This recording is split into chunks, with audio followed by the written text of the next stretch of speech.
여러분 안녕하십니까? EBS 초대석 정관용입니다. 소파 방정환 선생께서는 어린이는 나라의 보배, 또 미래의 희망이다. 사랑하고 존경해야 한다. 이렇게 말씀하셨죠. 하지만 심심치 않게 학대받는 아동에 대한 뉴스, 심지어는 목숨까지 잃는 그런 뉴스를 접하고 모두가 가슴 아픈 게 우리의 안타까운 현실입니다. 오늘 어린이날을 즈음해서 보건복지부 산하의 중앙아동보호 전문기관 장화정 관장을 모시고 아동학대의 실태, 또 우리가 함께 어떤 해결책을 찾아야 할지 말씀 나누도록 하겠습니다. 관장님 어서 오십시오. 네, 안녕하십니까. 네.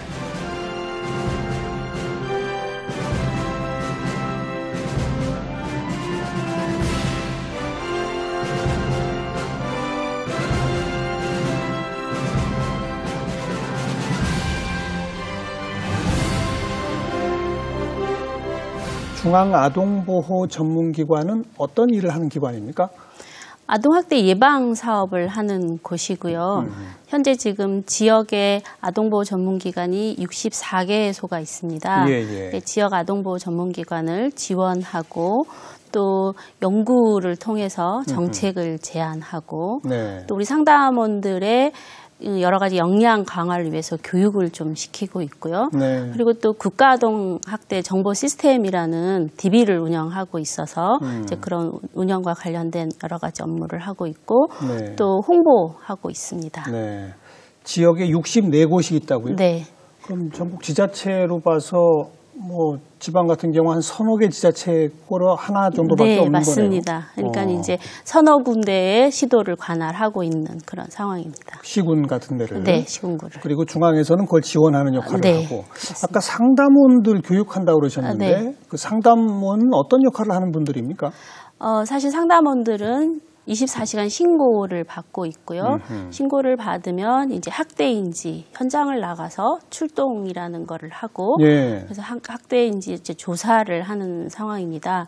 조사하는 과정에서 이제 경찰하고 같이 함께 이제 조사를 하고 또 이제 학대로 판단이 되어지는 상황이면 이제 조치를 하는 거죠. 응급한 상황이면 응급 조치를 하고 또 가해자에 대해서 여러 가지 임시 조치 같은 것들을 하고 또 아이가 집에서 잘 지낼 수 있는지 확인하고 또 그 아이의 심리 치료 또 후유증 감소 뭐 이런 여러 가지 건강한 가족에 대한 지원 여러 가지 것들을 하고 있고 사례가 종결이 되면 사후 관리라는 걸 또 하게 되어 있습니다. 그러면 일선에서 거의 모든 일을 그렇죠. 아동보호 전문기관 상담원이 전폭적으로 그 업무들을 하고 있는 거죠. 지금 그 상담원은 전국에 몇 명 정도가 있습니까? 상담원은 한 750여 명 지금 종사하고 있고요. 또 아까 말씀드린 심리치료 같은 거를 하기 위해서 임상심리치료사가 함께 업무를 도와주고 있어서 직원들은 한 1000여 명의 업무를 같이 하고 있습니다. 이 신고 건수가 뭐 3만 건이 넘었다고요? 1년에? 그렇죠. 그러니까 이제 이게 저희가 2000년부터 이 사업을 시작을 했고요. 이제 2014년에 아동학대 범죄 처벌에 관한 특례법이 이제 발동을 하기 시작했죠. 제정이 돼서. 그래서 이제 그때부터는 17,000여 건이 있다가 17년도 지금 저희가 18년 현황이 안 나왔으니까 17년도 현황이 34,000건 정도 신고 접수를 받은 걸로 지금 알고 있습니다. 그 신고는 그 해마다 굉장히 늘어난 거네요. 그럼요. 그러니까 이제 과거에 비해서, 그러니까 16년에 비해서도 한 15% 증가한 거고, 또 4년도에 비하면 아마 95% 정도 증가한 걸로 저희가 분석하고 있습니다. 이 신고 건수가 늘어났다는 건 아동학대가 그만큼 늘어났다는 것일 수도 있습니다만 아동학대에 대한 국민적 의식이 생겨서 신고하는 비율이 높아졌다고도 볼 수 있는 거 아닐까요? 네, 제대로 말씀해 주셨어요. 그러니까 이제 국민들의 인식이 조금 더 좋아지고 예전에는 이런 거 학대가라고 생각을 감히 하지 못했던 것들을 이제는 학대다라고 신고가 이제 의심이 된다라고 신고를 해주는 그런 상황들로 저희가 분석하고 있고 또 과거의 행동들을 그대로 여전히 하고 있어서 학대 행위도 지속하고 있는 것으로 저희는 분석합니다. 학대의 정의를 어떻게 내리고 있습니까? 사실은 이제 학대라는 것 자체가 되게 어렵습니다.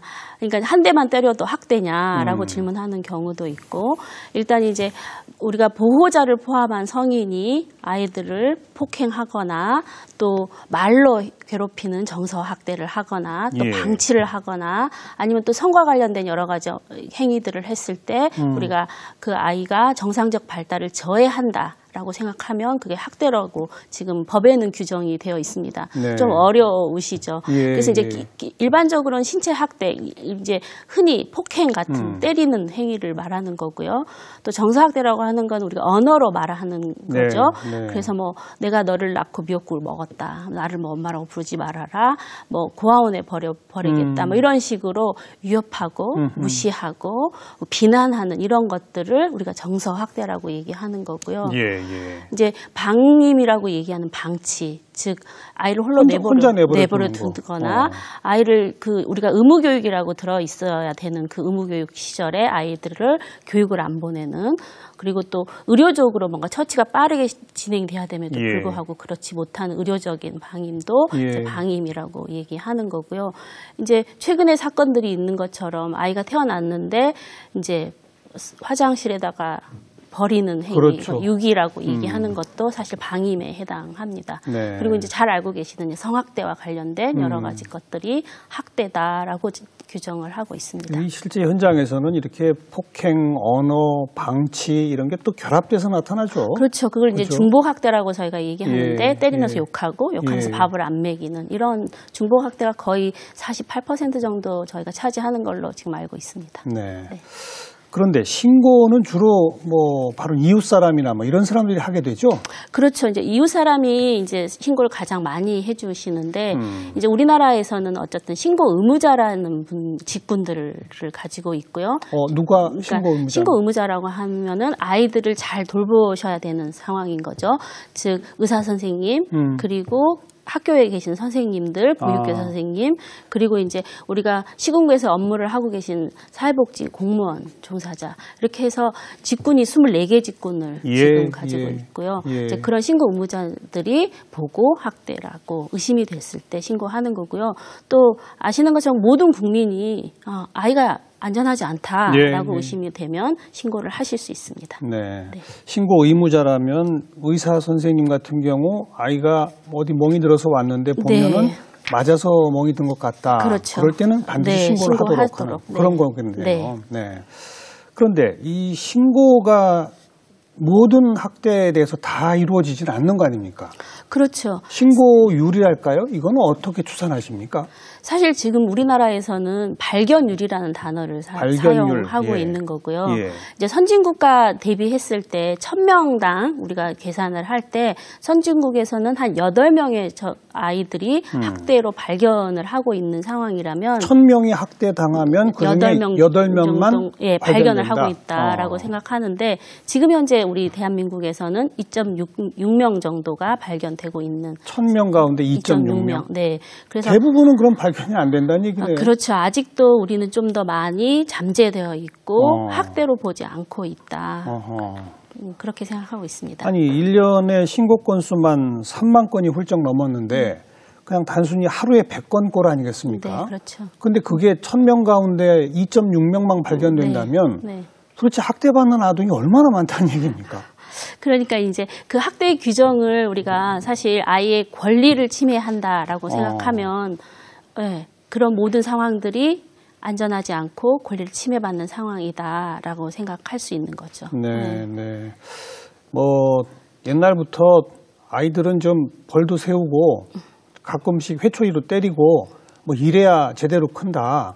이런 좀 잘못된 인식이 있었지 않습니까? 그렇죠. 그리고 그 인식이 여전히 안 바뀌고 있는 거죠. 그러니까. 맞습니다. 그러니까 이제 부모가 생각할 때 나의 분신이고 내가 마음대로 해도 되는 존재이고 또 말씀하신 것처럼 좀 맞아도 괜찮고 잘못된 행동이라면 부모로서 내가 그거를 올바르게 잘하도록 때려서라도 가르치겠다라고 생각하는 그런 문화가 여전히 지금도 팽배해져 있어서 아이가 말대답을 안 한다거나 또 한다고 또 때리기도 하고 뭐 이렇게 해서 당신이 갖고 있는 스트레스를 아이에게 투사하지 않을까 이제 이런 분석들을 사실 저희는 하고 있죠. 그리고 이웃에서 뭐라고 간섭하려고 하면 내 아이다. 내 아이 내가 내 지금 가르치고 한다. 있는데 네. 당신이 왜 개입하느냐. 그렇죠. 또 이런 것도 또 있지 않습니까? 그렇죠. 네. 그래서 이제 옆에서도 그런 얘기를 하지를 못하게 되는 거고 또 이제 아이가 조금이라도 우리가 생각했을 때 이제 그 사회의 다른 사람들에게 피해를 주는 행위들을 해서는 안 된다고 생각하지만 또 그런 지적을 받았을 때도 부모들도 이건 또 너무 내 아이한테 개입하는 거 아니냐라고 네네. 또 발끈하시는 그런 경우들도 좀 계시고, 네. 그래서 양육의 방법들을 아직 우리가 잘 배우지 못하고 있는 거 아닌가 네. 이런 생각들을 합니다. 그리고 이제 중요한 건 이건 친권의 문제를 들먹거리시는 거죠. 내 아이다라는 것이기 때문에 이제 친권을 제한하는 것 자체가 사실 상당히 우리는 좀 어려움을 많이 가지고 있는 거죠. 근데 이제 이런 모든 사건들의 거의 80% 정도가 가정 내에서 이루어지고 있기 때문에 사실 친부모에 의한 아니면 이제 계부모 양부모에 의한 학대가 이제 그렇게 퍼센트를 한 76%에서 한 80%를 항상 차지하고 있어서 그런 문제로 항상 실갱이가 진행이 되는 거죠. 말씀하신 김에 그러니까 일종의 가해자를 분류해 보면 76% 정도가 가정 내에 부모거나 부모라고 역할을 하고 있는 사람들이다. 사람들에 의해서 이루어집니다. 나머지는 주로 어떤 것들입니까? 이제 학교에서 이루어지거나 안타깝게도 또 최근에 이제 많은 이슈가 있었던 보육교사 어린이집에서 이루어지는 그런 경우들이 종종 있죠. 네. 하지만 아무튼 대다수는 가정 내에서 이루어집니다. 그렇게 현장에 출동해서 누가 봐도 이거는 아동 학대다, 폭행도 이루어지고 있고 뭐 이렇다라고 판단이 들면 어떤 조치들을 하게 됩니까? 사실 이제 그 행위 자체가 얼마나 응급하느냐로 사실 좀 따지게 되는데 상당히 응급한 상황이다라고 하면 이제 경찰과 함께 그 아이의 응급 조치를 취하게 됩니다. 그러면 이제 응급 조치에는 그 부모를 제지하고 또 그 아이를 안전한 장소로 이제 입소시킬 수 있는 그런 여러 가지 조치들이 있습니다. 그래서 아이를 시설에 입소시키거나 아니면 응급한 상황이니까 병원에 가서 치료를 할 수 있게 그렇게 하는 거고요. 이제 아이가 응급 조치가 이루어지면 그 행위자는 임시조치라는 것을 하는 거죠. 그래서 이제 경찰이 검사한테 청구를 해서 이 아버지가 100m 접근 금지가 좀 필요합니다. 아이에 대해서 100m 이상? 들어올 수 없도록 해 주십시오. 뭐 전화를 통해서 아이한테 귀찮게 하시지 않도록 해 주십시오. 그리고 이제 이분은 좀 상담 교육 명령이 좀 필요해 보입니다. 뭐 이렇게 해서 여러 가지 조치들을 이제 청구하고 검사가 그런 것들을 보고 이제 그런 행위들을 조치를 결정해 주시는 거죠. 이제 아주 심각한 경우에는 구속까지 되는 거 아니에요? 그렇죠. 이제 그거는 이제 법원에 결과가 올라가서 이제 하는 거고, 약간 좀 경미한 상황이라고 하면 이제 아동보호 사건을 만드셔서 검사님들이 이제 법원에 가서 부모와 아동보호 전문기관 상담원들이 함께 서서 부모에게 다시는 이런 행위를 하지 마십시오 하고 재판부가 이제 명령을 내리고 가서 20시간 교육을 받고 오십시오. 이 결과 보고는 아동보호 전문기관 상담원이 결과 보고를 저한테 써주시면 이제 저희가 언제 집에 돌아갈 수 있는지 결정을 하겠습니다. 이렇게 하는 경우도 사실 있습니다. 그러니까 이제 사실 처벌법을 우리가 2014년에 만들었을 때 가장 많은 비난이 이제 아동보호 전문기관은 모든 보호자, 즉 부모들을 빨간 줄이 들어가는 범죄자로 만들 거냐라는 그런 항의들이 되게 많았습니다. 그럼에도 불구하고 이제 저희가 봤을 때 강력하게 형사처벌이 가야 되는 거는 지금처럼 좀 그 과정을 거쳐서 형사처벌 받게 하지만 중간에 이렇게 한 번쯤 다시 그 성행을 교정할 수 있는 그런 부모님들은 아동보호 사건으로 처리해서 빨간 줄 들어가지 않지만 조사를 받고 법원에 가서 이제 그런 것들을 명령을 받을 수 있도록 이제 그런 조항들을 만들어내서 이제 그렇게 절차를 밟아가는 거죠. 그러니까 형사 사건이 있을 수 있고 아동보호 사건이 있을 수 있고 아동보호 사건 정도까지도 가지 않는 경우도 있지 않겠습니까? 그렇죠. 이제 아주 경미한 상황들, 아동보호 전문기관에서는 그래도 학대라고 얘기되는 것들은 저희가 설득하는 거죠. 그냥 가해자를 설득한다. 현장에서. 그게 이제 아동복지법으로 업무를 진행하는 거고요. 그 피해 아동과 그 가족에 대한 지원, 이라고 되어 있는 그 조항을 가지고 저희가 부모님 오십시오. 이런 건 교육을 좀 받으시면 많이 달라집니다. 네. 아이하고 좋은 관계를 맺으실 수 있습니다. 이렇게 말씀을 드리는데 사실 그거는 이제 법조항이 강제가 없습니다. 그래서 이제 싫어요. 안 갈래요? 네, 안 갈래요. 방법이 없어요? 네, 그러면 사실 방법은 없습니다. 네, 네. 네. 대부분이 가해자가 뭐 부모거나 부모 역할을 하는 사람이라고 그랬는데 아마 이런 얘기를 들으면 많은 분들이 어쩜 그럴 수가 있어. 눈에 넣어도 아프지 않을 그 아이를 어떻게 그럴 수가 있어. 이런 반응을 보인단 말이죠. 그렇죠. 많이 만나보시고 그랬을 테니까 네. 도대체 그런 분들은 왜 어쩌다 그렇게까지 가는 겁니까? 일단 이제 우리가 가지고 있는 잘못된 생각 중에 하나는 학대는 좀 경제적으로 어렵고 못 배우고 뭔가 문제가 있어서 학대가 발생한다라고 생각하는 잘못된 신념들을 가지고 계시지만 그러니까 그렇지 않다는 거죠? 네, 일반적인 가정에서도 사실 학대가 발생을 합니다. 예. 사실 성적이 떨어졌다고 아이를 뺨을 때리고 맞아요, 또 심지어 골프채가 등장하는 경우도 네, 종종 있더라고요. 예, 예. 네. 그리고 또 이제 저희가 판례를 좀 분석했더니 아까 말씀드린 것처럼 내 말을 안 들을 거면 내가 너를 고아원에 보내겠다라고 얘기하시는 경우도 있고 너한테 이상한 냄새가 난다.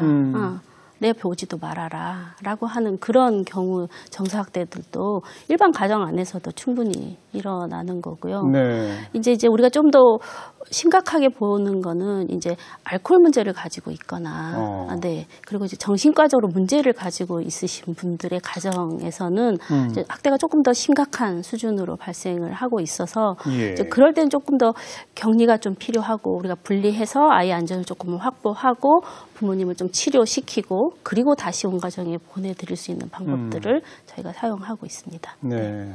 그런 알코올 중독이나 정신과적 질환 이런 건 정말 치료를 받아야 하는 네. 건데 그냥 별로 그런 질환이 있지도 않은 상태에서 그런 가해자가 되는 경우 그런 분들이 어떤 특성이 있나요? 대부분 우리가 보여지는 특성 중에 가장 많이 보여지는 것 중에 하나가 이 양육과 관련해서 잘 모르시더라라는 거죠. 그러니까 아이의 그 성장 발달 주기를 정확하게 잘 모르시고 이때 아이하고 어떻게 대화하고 어떤 방법으로 아이를 양육하는지에 좀 무지하신 경우들이 꽤 많은 퍼센트를 차지하고 있었고요. 예. 그리고 이제 경제적으로 좀 어려워서 다른 친구들도 없습니다. 그래서 고립이라는 단어를 저희가 사용하는데 그런 사회경제적인 어려움으로 인해서 고립하면서 아이들과의 관계만 이제 맺고 있고 가장 이제 자기 마음대로 할 수 있는 아이에게 모든 것이 이제 반영이 되는 네, 그런 경우들이 꽤 많은 퍼센테이지를 차지하고 있는 것으로 네, 알고 있습니다. 사망까지 이르는 그런 경우도 1년에 몇 건씩 되죠? 네, 꽤 많습니다. 네, 그래서 이제 명수로 했을 때 17년에는 38명, 42건 정도 38명? 네, 아이가 네, 발견이 됐는데 사실 이제 그 38명 중에는 저희에게 신고가 되지 않고 네, 사망 후 이제 저희가 이건 학대로 사망이야라고 이제 카운트를 하는 경우들도 꽤 많은 건수가 있는 상황이죠. 네. 네.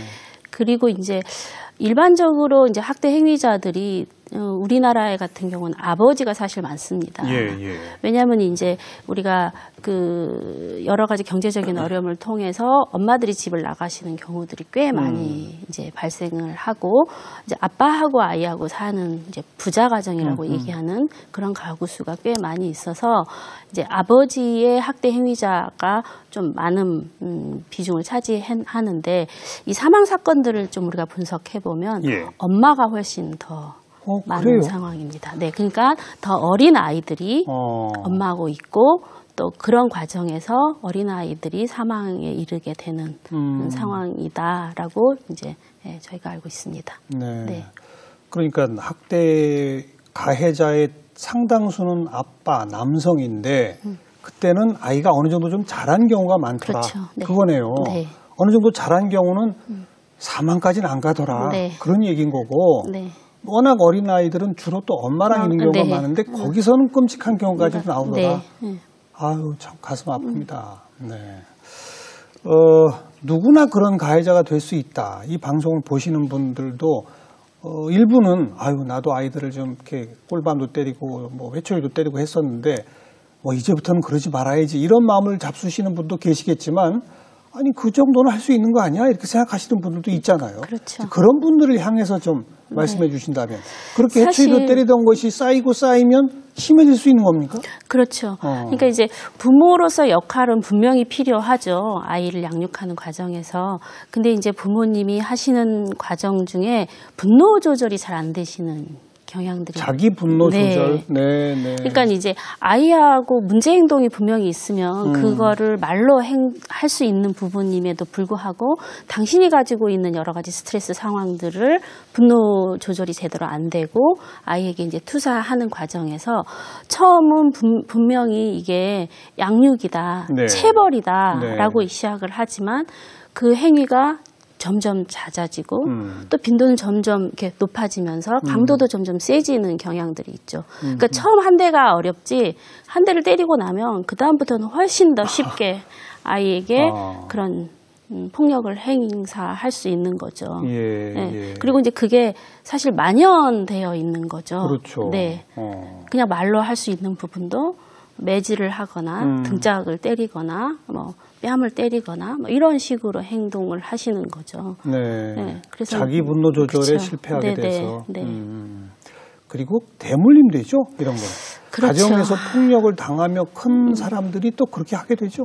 그렇죠. 지금 사망 사건이 발생되는 그런 상황에서 저희가 이제 들여다 보면 자신이 가지고 또 양육을 받아왔던 방식을 뭔가 조금 성향을 교정하거나 내가 부모로서 이렇게 행동하면 안 된다라고 좀 배우셨어야 되는데 이제 그런 거 없이 그런 어떤 일정한 갈등 상황이 딱 발생하면 예. 과거에 자기가 배웠던 방식대로 아이를 똑같이 행동을 하는 거죠. 그래서 이제 사실 학대가 가장 무서운 게 이 대물림이 되는 그렇죠. 그런 상황이다. 네. 네, 그걸 지적할 수 있는 거죠. 지금까지 이제 주로 한 76%에 달하는 가정 내에서 이루어지는 학대를 좀 집중적으로 얘기했는데 국민적 공분을 자아내는 거는 사실 뭐 어린이집이라든지 또 얼마 전에 그 정부가 제공하는 아이 돌보미 서비스 네. 그랬더니 그 뭐 말도 못하는 14개월짜리 아이를 막 네. 때리고 네. 뭐 불리고 막 이랬지 않습니까? 동영상까지 공개가 돼서 모든 사람들이 분노했는데 이런 경우는 어떻게 되는 겁니까? 그러니까 그분들은 이제 나름 그 분야의 전문가라고 하는 분들인데도. 그렇죠. 그러니까 이제 양육에 어느 정도 고수분들이 사실은 들어와서 네. 아이를 돌봐야 되는 거고 또 거기에 국가적인 세금이 많이 투여되는 상황이니까 관리 감독도 좀 철저히 됐어야 됨에도 불구하고 이제 사실 그 자질을 어떻게 우리가 처음부터 좀 스크리닝해서 들어오게 할 것이냐 그리고 그 전문가로서 그런 부분을 조금 더 보완시킬 것이냐 이런 문제가 사실은 남아 있는 거죠 여전히. 예, 네. 예. 어린이집 교사를 채용할 때에 네. 좀 걸러낼 수 그렇죠. 있는 거. 인성을 좀 걸러낼 수 있는 방법들. 근데 사실 쉬운 방법은 어렵죠. 아닙니다. 네, 어렵죠. 네. 그리고 이제 들어오셨을 때 그분을 전문가로서 조금 더 아이 양육 그리고 이제 또 아이의 성장 발달의 주기별로 어떤 특성을 가지고 있다. 그리고 아이가 이렇게 할 때 사실 어린이집이나 아이돌봄이 상황을 보면 거의 낮잠 자는 시간, 네. 밥 먹는 시간. 그리고 특히 이제 어린이집 같은 경우는 아이들하고 친구들하고 교류하는 시간에 학대가 대부분 많이 발생합니다. 네, 네. 그래서 집중적으로 이제 그런 판례들을 잘 분석해서 저희가 교육할 때 이제 그런 교육 자료로 사용하면서 이럴 때 조심해야 된다. 이럴 땐 우리가 이렇게 해야 된다. 이런 게 좀 구체적으로 1:1 이런 교육들이 좀 필요해 보입니다. 그런 교육은 지금 의무적으로 이루어지고 있나요? 네, 지금 이루어지고 있습니다. 어린이집 교사들을 네, 상대로? 네, 네. 어린이집 교사 그리고 이제 이번에는 지금 저희는 아동 돌보미까지 아이 저희가 돌보미. 네, 하고 있습니다. 네. 아이 돌봄이 요번에 보니까 누구나 그냥 인터넷 교육만 좀 수강하면 수강하시면 아이 돌봄이 네. 자격을 딸 수 있다고 네, 그러고요. 네. 그런데 아이 돌봄이로서 아이를 폭행하거나 그러면은 일단 자격 정지가 된다지 않습니까? 자격 정지가 돼도 불과 몇 개월 지나면은 다시 현장에 복귀한다고 그래요. 네. 이런 거 좀 말이 안 되는 거 아닙니까? 그렇죠. 자격 정지까지 다다를 정도로 뭔가 문제가 있다는 게 심각했죠. 판정되면 네네.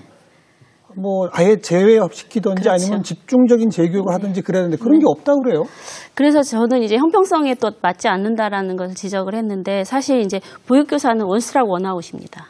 사실 이렇게 학대가 발생됐다, 학대 판단됐다 그러면 사실 보육 현장에 10년 이상 못 들어오십니다. 네. 근데 여기는 6개월 정지하고 또 바로 들어오시더라고요. 그러니까요. 재교육을 어떻게 이제 받고 있었는지 사실 잘 모르지만 그런 재교육 과정도 또 없이 그냥 바로 들어오시는 것 같아서 그런 형평성에 맞는 부분도 있어야 되는 거고 정말로 학대로 판단을 받았으면 이제 그런 분들은 사실 아이들 양육에는 들어오지 못하도록 규정하는 것이 올바른 판단이라고 생각합니다. 제도 개선이 빨리 좀 이루어질 것 같아요. 네. 그 분야에 있어서는.